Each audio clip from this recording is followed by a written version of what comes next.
Hello, ladies and gentlemen. Hopefully, you can hear me, and welcome back to Inside Movies Galore.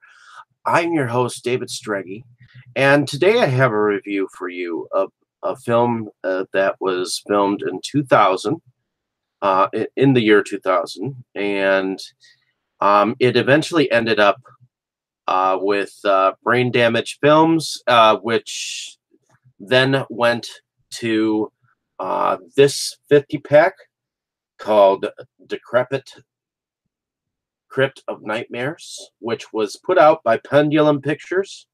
And Pendulum Pictures is or was like a horror distribution label for Mill Creek Entertainment's first 50 packs or whatever. And they worked a lot with Brain Damage Films to get a lot of independent directors out there. And this film is directed by Garret Clancy, who has worked with Roger Corman as a producer before on a film called Detonator. And on this film, he has David Sterling as an executive producer.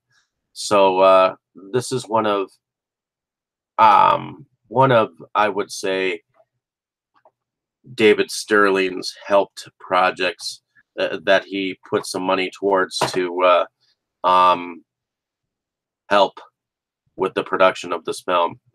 I won't say any particulars because I don't know the particulars, but in any case, the story kind of revolves around a brother and a sister, and it is a slasher film, but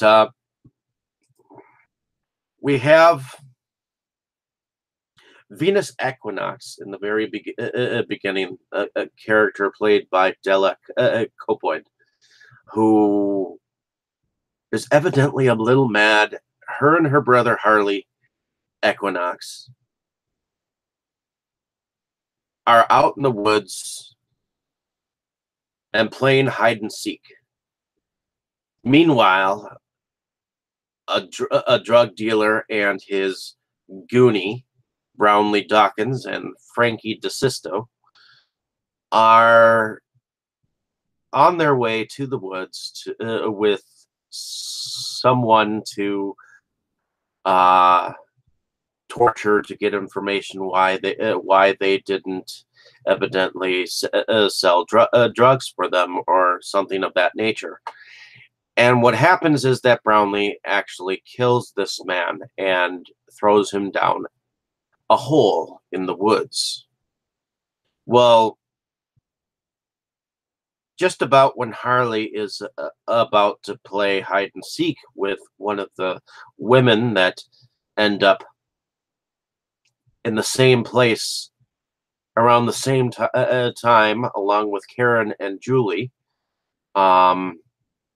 which Karen is played by Janet Tracy Kaser, and Julie is played by Tanya Dempsey, and Drusilla Pettingill is played by Gina Zachary. We have Drusilla, who knows the character of Venus from when they were in a lower grade together.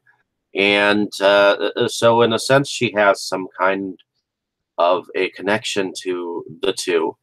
And turns out that the director is of this film is also the man who plays the sheriff in this story, by the name of Sheriff Burgoyne. And what we eventually find out is that the sheriff is actually in league with Brownlee and is on his payroll. But that is something that we found out later. This story has something to deal with madness. It has something to do with betrayal, trust. It has something to do with games it has something to do with a lot of a lot of subjects. So I thought that some of the beginning of the story was kind of, slapped together, but as the film went on, I thought the acting got better, and I thought that, you know, the vicious reality of what Brownlee did to Harley, um, which is eventually why Harley rose up and started to, kill the people that were behind, um, throwing him in the same hole as the other dead man.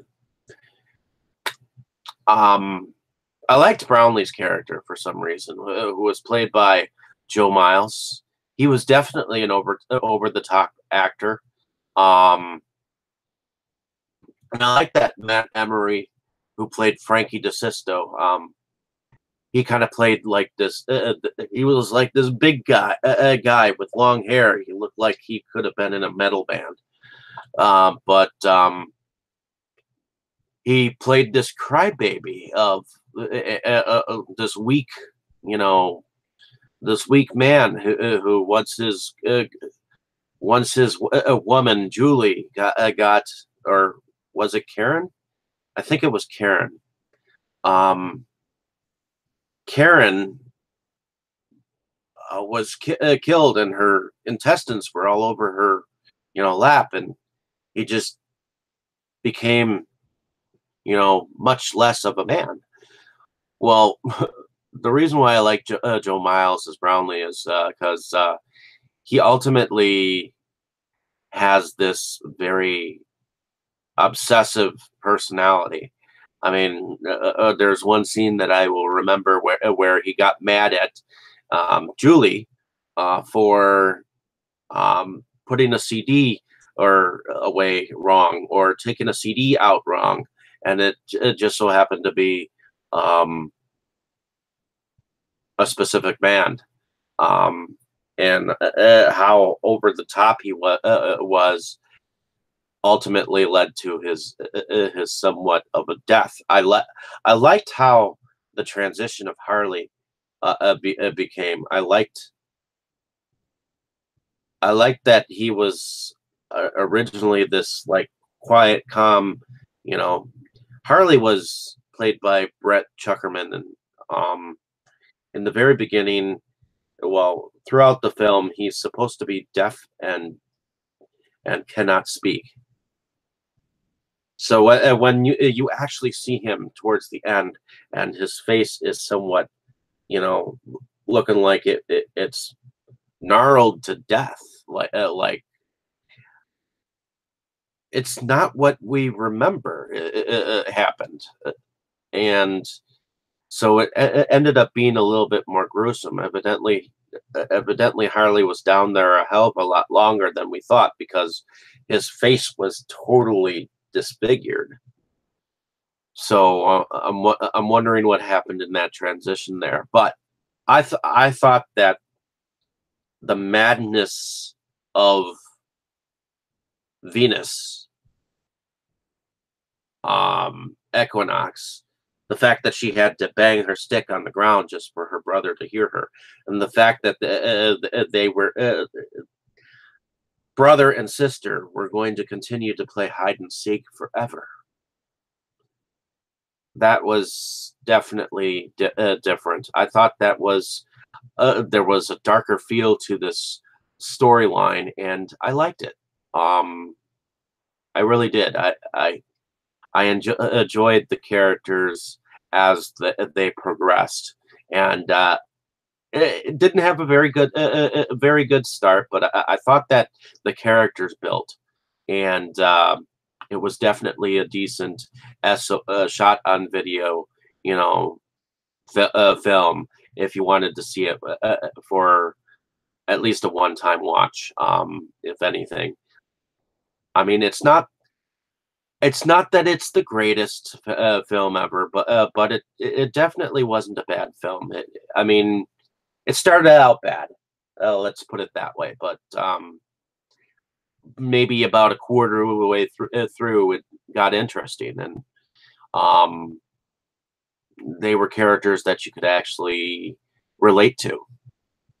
In any case, hopefully you enjoyed my description of this film. I certainly enjoyed watching it and giving my opinions and thoughts on it. Um, I'm trying. I'm trying to do a wide variety of films, so hopefully, this is uh, this is a film that you will definitely want to check out. It's definitely hard to find some of these 50 packs, um, and I got at least one of them that was off of this 50, and there are four of these. Believe it or not, there were 200 packs, and then they split them off into 50 packs, and then they split them even more down into 6 films a piece on like a ton of 6 film sets, which I'm not sure whether they even went as far as how many are on the original sets. And I guarantee you, one of these was actually harder to find than the other because the other is out of print. In any case, hopefully you like and subscribe. Hopefully you enjoyed listening, and I'll have more for you as I watch these films at hand. In any case, have a good afternoon, morning, or evening wherever you are, and watch something good.